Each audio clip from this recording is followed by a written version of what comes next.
Capítulo 65, 6, Palavras sem sons. Aqui.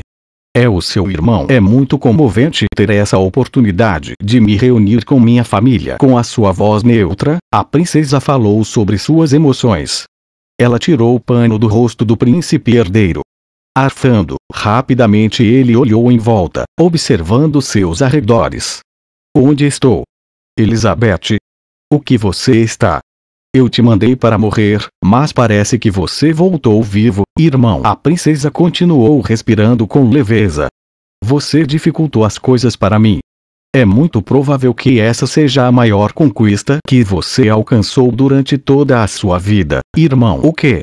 Sua vadia, como um ser diabólico. Como você pode estar bem? O príncipe herdeiro não conseguiu continuar falando. Elizabeth brandiu sua lâmina e cortou o seu pescoço, deixando um rastro vermelho. Gorgolejando sangue, ele caiu no chão. A princesa se ajoelhou e esfolou o rosto de seu irmão.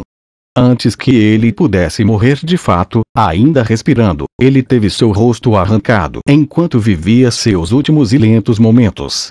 Elizabeth enfiou a pele do rosto do seu irmão dentro de uma bolsa. Obrigado, Lorde Demônio. Vendo que a aparência dele não mudou apesar de ter morrido, com certeza ele era o meu irmão, e não um falso substituto. As promessas são preciosas, não?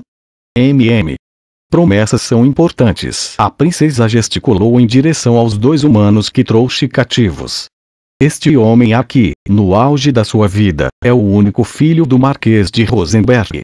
Depois de começar a suspeitar que o Marquês estava tentando começar uma conspiração, eu mantive este homem preso. E quem é o garoto?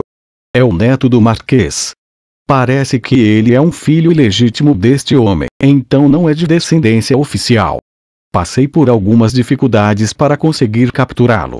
Essa é toda a linhagem restante do Marquês neste mundo. Arranquei o tecido em volta da face dos dois prisioneiros.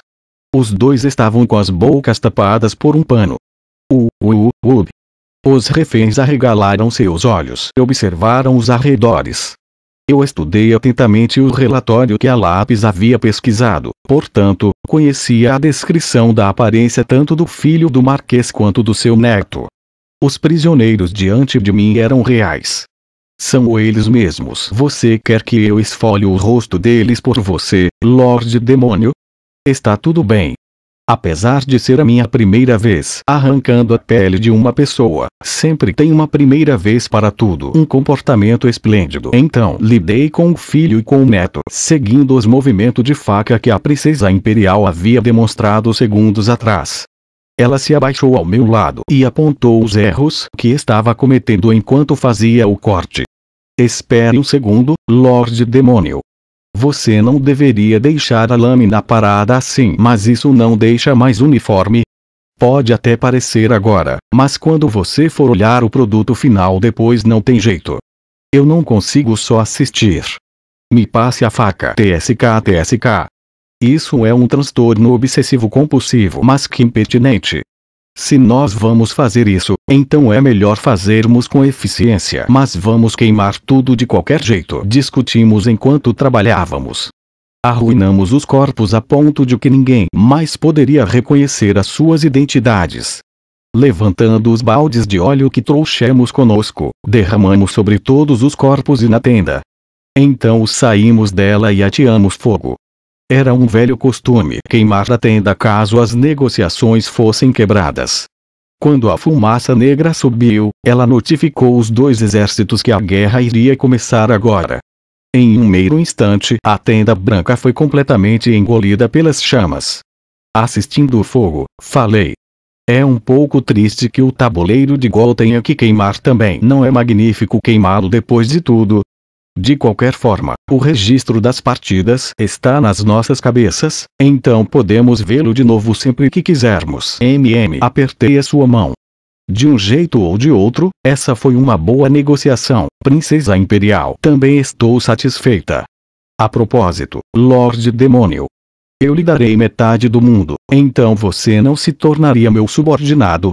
Se nós dois combinarmos nossas forças, então podemos acelerar a unificação do continente em uma década. Eu concordo. Segurei a mão calejada da Elizabeth com firmeza. No entanto, Princesa Imperial, você já escutou sobre essa história? No passado, havia um grande conquistador, o segundo maior de toda a história.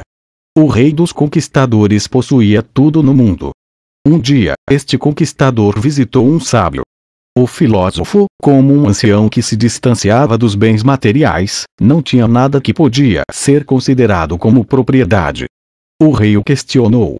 Diga-me o que você deseja.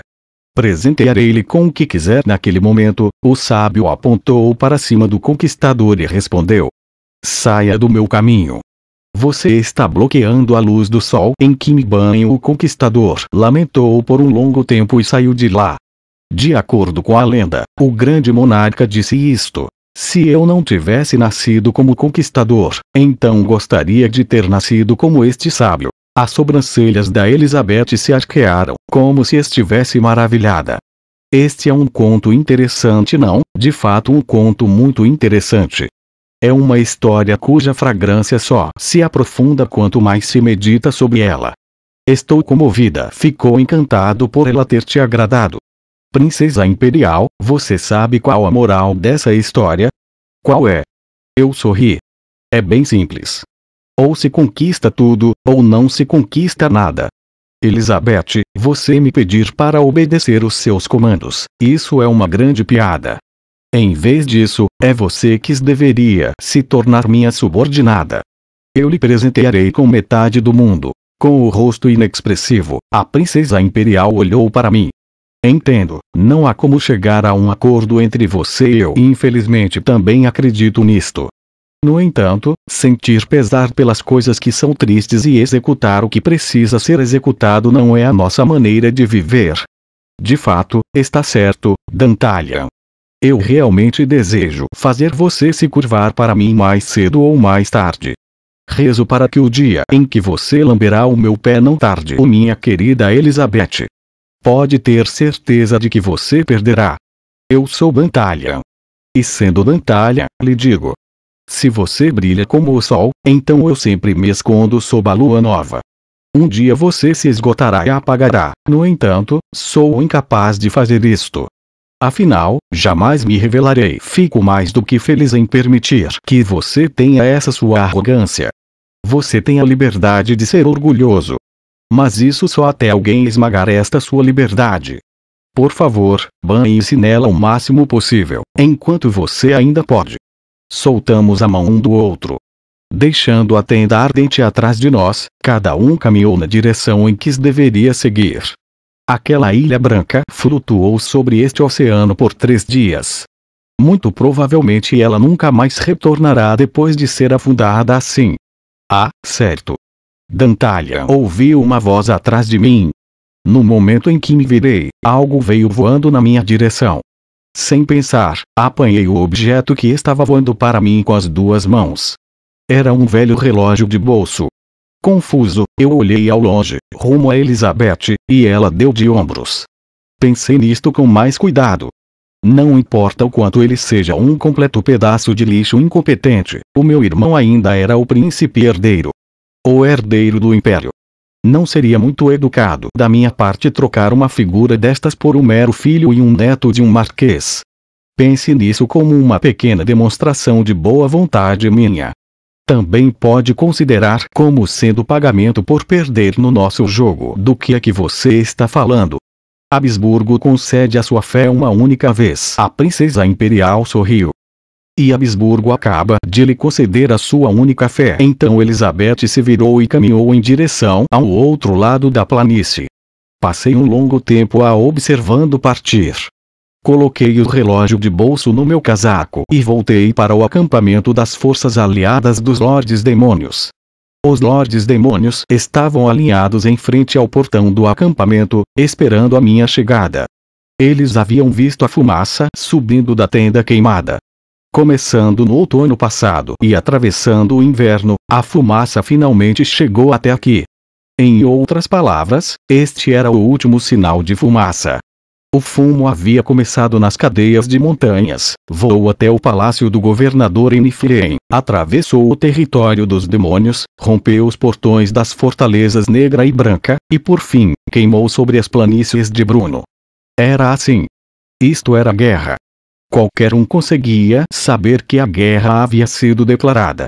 Apesar disto, eu, olhando para os lordes demônios ao meu redor, rugi como um trovão que ecoava depois de um grande raio. Ruptura. Os lordes demônios levantaram seus punhos ao ar. Todos bradaram em uma só voz. Guerra.